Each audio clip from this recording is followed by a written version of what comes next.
Hello students, स्वागत है आपका फिजिक्स की क्लास में। स्टूडेंट्स, हम यूनिट नंबर 6 कर रहे हैं, ray optics and optical instruments. बात कर रहे थे हम लेंसेज की। तो लेंसेज की बात करते करते हम पहुंचे हैं बेटा आज पावर ऑफ अ लेंस तक। तो आज हम टॉपिक डिस्कस करेंगे पावर ऑफ अ लेंस। जी बेटा, पावर ऑफ लेंस क्या होता क्या है? पहले तो बेटा it is a measure of the convergence और divergence which a lens introduces in the light falling on it. यानी कि ये बताता है कि लाइट कितनी बेंड हुई। जब कोई लाइट किसी कन्वेक्स लेंस पे पड़ती है तो बेटा वो कन्वर्ज होती है, इसी तरह जो कनकेव लेंस है उस पे पड़ती है तो डाइवर्ज होती है। तो ये क्या बताता है हमें, कितनी लाइट बेंड हुई या कन्वर्ज हुई या डाइवर्ज हुई। जैसे बेटा मान लीजिए मेरे पास ये एक कन्वेक्स लेंस है, इस केस में इसकी फोकल लेंथ यहाँ पे है, ठीक है। ये एक पैरेलल बीम ऑफ लाइट आ रही है और जब ये बेंड होगी तो यहां से जाएगी, थ्रू द फोकस जाएगी। अब मान लीजिए बेटा ये मेरे पास लेंस शॉर्ट फोकल लेंथ का ना होके ज्यादा फोकल लेंथ का होता, यहाँ पे इसकी फोकल लेंथ होती, यहाँ फोकस होता, तो ये जो बीम ऑफ लाइट है यहां से जानी थी, ठीक है। तो इसका मतलब क्या हुआ, ये यहां ज्यादा मुड़ रही है, अगर फोकस दूर होता तो ये कम मुड़ती, ये बेंड कम होती है ना। अगर ये फोकस और पास आ जाए तो ये और ज्यादा बेंड हो जाएगी, ठीक है। तो इसका मतलब क्या है बेटा, ये हमें ये जो एंगल है ना, ये क्या है, ऑप्टिकल सेंटर से, यहाँ ऑप्टिकल सेंटर है, मान लीजिए यहाँ पे ऑप्टिकल सेंटर से ये जो पैरेलल बीम जा रही है, ये जो दूरी है ये h है, ठीक है। अब इस रे को अगर मैं आगे ले जाऊं तो यहां से जो ये डेल्टा एंगल बन रहा है, ठीक है, तो ये हमें बताता है पावर ऑफ लेंस के बारे में। जितना ये ज्यादा होगा उतनी ही पावर ज्यादा होगी, जितना ये कम होगा उतनी पावर क्या होगी, कम होगी। तो पावर ऑफ अ लेंस को हम दूसरे तरीके से कैसे डिफाइन कर सकते हैं, the power P of a lens, हम इसको P से डिफाइन करते हैं, ठीक है, P से लिखते हैं।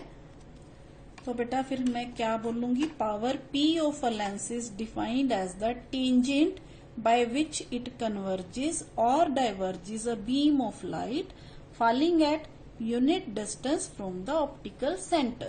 टेंजेंट क्यों फाइंड आउट करेंगे बेटा, टेंजेंट इसलिए क्योंकि जब हम ये एंगल फाइंड आउट करना है तो हमें इसका टेंजेंट फाइंड आउट कर लेना है।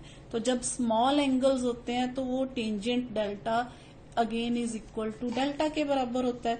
तो ये इक्वेशन से बेटा अगर हम यहाँ से टेंजेंट डेल्टा की वैल्यू लिखें तो हमारे पास आ जाएगी tangent delta is equal to h by small f, ठीक है।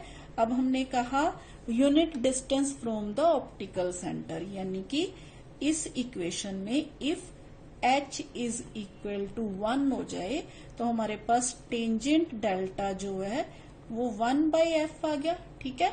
और अगेन अगर एंगल्स हैं वो स्मॉल हो जाएं तो हमारे पास ये जो है ये आ जाएगा डेल्टा, और ये डेल्टा क्या है हमारे पास, ये पावर के बराबर है, तो इसको हम पावर के बराबर लिख लेते हैं, P is equal to 1/f, ठीक है। तो thus the power of a lens may also be defined as the reciprocal of its focal length. जिस भी लेंस की बात कर रहे हैं हम, उस लेंस की फोकल लेंथ के रेसिप्रोकल को हम क्या कहते हैं बेटा, पावर कहते हैं, ठीक है। तो यहाँ पे हम ये भी लिख सकते हैं, it is reciprocal of its focal length, ठीक है। Power of a lens is reciprocal of its focal length, ठीक है, reciprocal of its focal length, ठीक है। ये तो हो गया बेटा पावर के बारे में। अब यूनिट मैंने आपको पहले भी इसके करवाए हैं तो फिर बता देती हूँ बेटा, SI यूनिट ऑफ पावर, हमारे पास यूनिट क्या आ जाएंगे बेटा पावर के, हमने P इज इक्वल टू हमारे पास है बेटा 1 डिवाइडेड बाय एफ, अगर हम 1 मान लीजिए मीटर में ले लेते हैं तो ये यूनिट बन जाते हैं 1 मीटर इनवर्स। तो इसको बोलते हैं बेटा हम P is equal to 1 dioptre. ठीक है, या इसको 1 कैपिटल D से भी लिख देते हैं। तो ये हो गया बेटा हमारे एसआई यूनिट ऑफ पावर, यानी कि जब भी हम यूनिट्स पावर के लेते हैं तो हमें जो फोकल लेंथ है वो क्या है, मीटर में लेनी पड़ती है। ठीक है, अगर हमें सेंटीमीटर में दी है तो हमें उसको मीटर में कन्वर्ट करना पड़ेगा। तो पावर जो है हमारे पास वो किसके बराबर आएगी, डायोप्टर के बराबर आएगी। तो 1 dioptre is the power of a lens whose principal focal length is 1 metre, यानी कि ये f अगर 1 मीटर हो जाए हमारे पास तो उस लेंथ की पावर कितनी आएगी, 1 डायोप्टर के बराबर आएगी। ठीक है, तो ये है बेटा पावर के यूनिट। तो अब हमने पावर जो है कन्वर्जिंग लेंस के लिए पहले भी बोला था कि पॉजिटिव होती है और डाइवर्जिंग लेंस के लिए क्या होती है, नेगेटिव होती है। ठीक है, power convex lens positive and power concave lens negative. ठीक है, पावर जो है जी बेटा पावर कन्वेक्स लेंस के लिए पॉजिटिव और कनकेव लेंस के लिए नेगेटिव होती है। ठीक है, जैसे हमने लेंस मेकर्स फॉर्मूले से किया ना बेटा, P is equal to 1 by F is equal to mu minus 1 by R1 minus 1 by R2। याद है हमने इसको क्या बोला था, 1 बाय एफ, ये किसके बराबर है, पावर के बराबर है।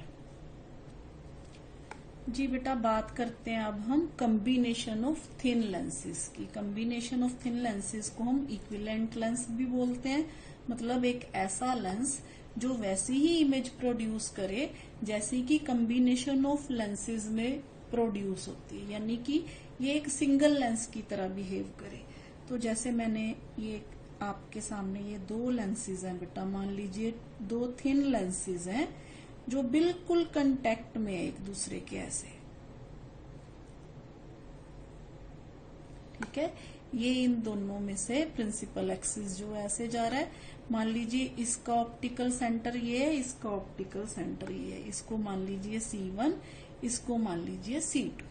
ठीक है, अब मान लीजिए बेटा ये जो पूरा सिस्टम है ना, ये एक इक्विवेलेंट लेंस की तरह बिहेव करता है। ठीक है, तो मान लीजिए हमारे पास अब एक ऑब्जेक्ट है बेटा जो यहाँ पे मान लीजिए पड़ा है, ऑब्जेक्ट O पोजीशन पे पड़ा है।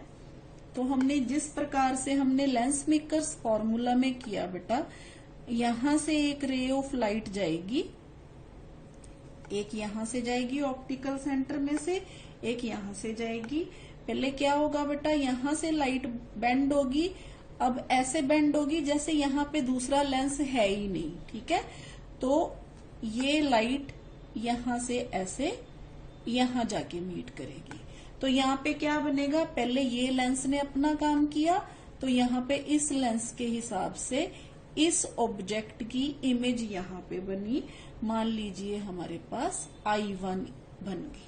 ठीक है, अब जैसे कि हमने लेंस मेकर्स फार्मूला में किया था, ये जो इमेज बन रही है यहाँ से देखिए, यहाँ पे ये रियल इमेज बन रही है, लेकिन ये इमेज जो रियल इमेज बन रही है ना, it serves as a virtual object for the second lens, यानी कि ए लेंस के लिए जो इमेज है वो बी लेंस के लिए किसका काम करेगी, ऑब्जेक्ट का काम करेगी। ठीक है, तो जब बी लेंस के लिए ऑब्जेक्ट का काम करेगी तो हमने ये देखा था बेटा, ये जो लाइट है अगेन यहाँ से बेंड होके यहाँ से, तो ये यहाँ पे जो बनती है ये फाइनल इमेज होती है।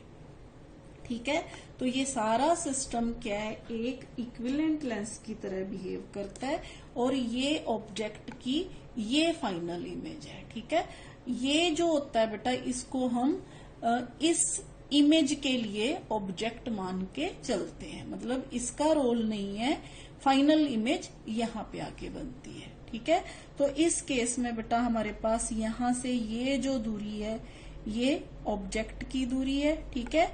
ये जो है इस लेंस के लिए हमें V1 है, ठीक है, पर इस लेंस के लिए ये ऑब्जेक्ट है और ये इस लेंस के लिए क्या है बेटा, फाइनल इमेज है, ठीक है। तो हमारे पास C1O जो है वो ऑब्जेक्ट की दूरी है, C1I1 जो है A लेंस के लिए इमेज की दूरी है, C2I1 जो है B लेंस के लिए ऑब्जेक्ट है और C2I जो है वो B लेंस के लिए इमेज है, ठीक है। तो बेटा ये हमने लिख लिया लेंस A के लिए और ये लेंस B के लिए। तो बेटा अब for first lens A, first lens के लिए हमारे पास क्या है, फॉर्मूला होता है -1/u + 1/v = 1/f। तो यहां से क्या आ जाएगा बेटा हमारे पास -1/u + 1/v1 = 1/f1, क्योंकि ये A की फोकल लेंथ किधर है, इधर F1 है, ठीक है। तो ये आ गई हमारे पास, मान लीजिए इक्वेशन नंबर 1। इसी तरह से बेटा for second lens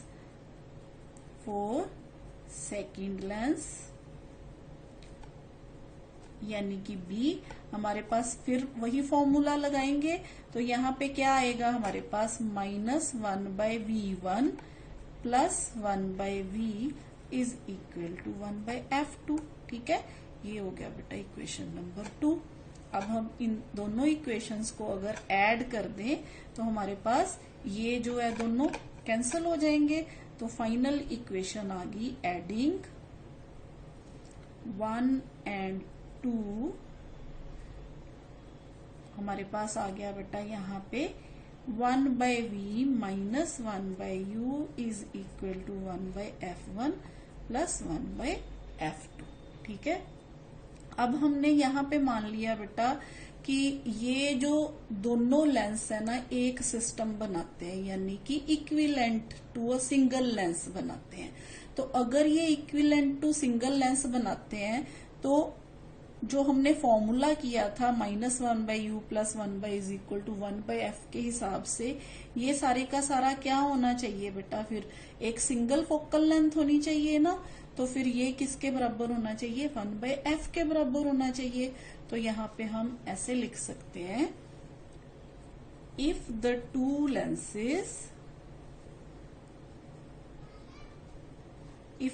lens system is regarded as equivalent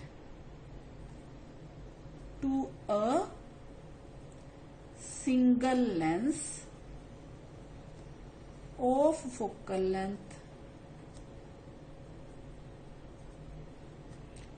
f, then 1/v - 1/u = 1/f होना चाहिए।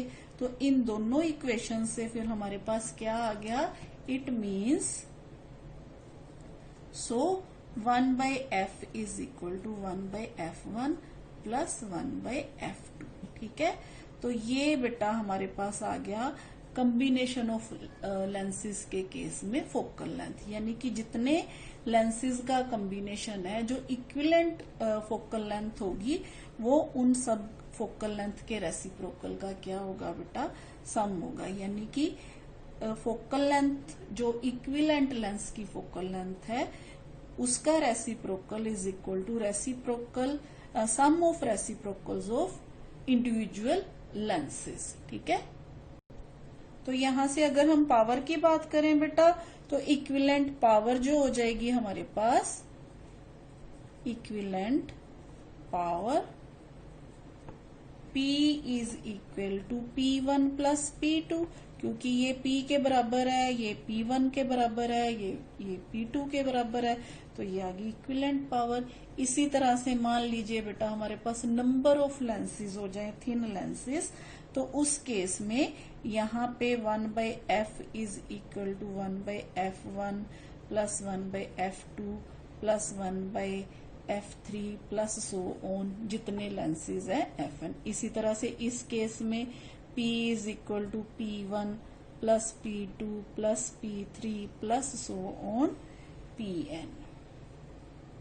ठीक है, तो ये है बेटा हमारे पास जो कॉम्बिनेशन ऑफ लेंसेज के केस में power and combination of lenses के केस में हमारे पास ये फोकल लेंथ के लिए फॉर्मूला। तो बेटा इसका फायदा क्या है कॉम्बिनेशन ऑफ लेंसेज का? इसका फायदा ये है कि इससे हम डिजायर मैग्निफिकेशन से कन्वर्जिंग और डाइवर्जिंग जो है वो ले सकते हैं। ठीक है, ये हेल्प करता है हमें टू ऑब्टेन डाइवर्जिंग और converging lenses of desired magnification. ठीक है, इसके अलावा बेटा ये इमेज को क्या करता है, शार्प भी करता है।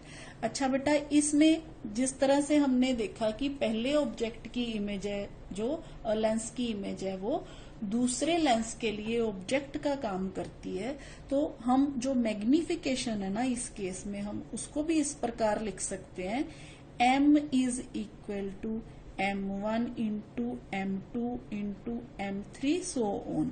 मतलब जितने भी हमारे पास लेंसेज लगे हुए हैं उन सब की जो इक्विवेलेंट मैग्निफिकेशन होगी वो किसके बराबर होगी, मल्टीप्लिकेशन ऑफ इंडिविजुअल लेंसेज की मैग्निफिकेशन के बराबर होगी। ठीक है, total magnification M of the combination is product of magnification of individual lenses.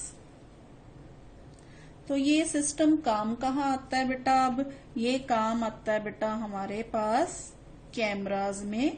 जब हम कैमराज में जो होते हैं कैमराज, इसके अलावा माइक्रोस्कोप्स और इसके अलावा बेटा टेलीस्कोप्स